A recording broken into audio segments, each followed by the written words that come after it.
আপনি কি ব্যর্থ? তাহলে একবার শুনুন।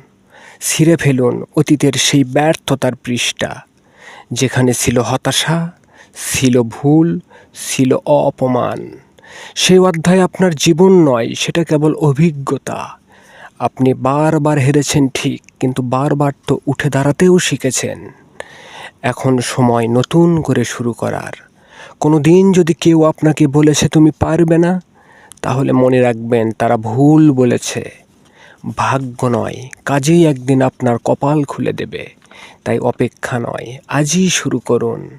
একটি ছোট পদক্ষেপ একদিন আপনাকে পৌঁছে দেবে সেই স্বপ্নের জায়গায়।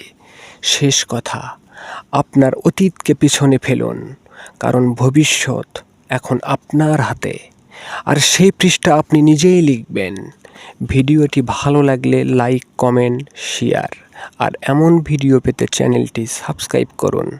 ধন্যবাদ।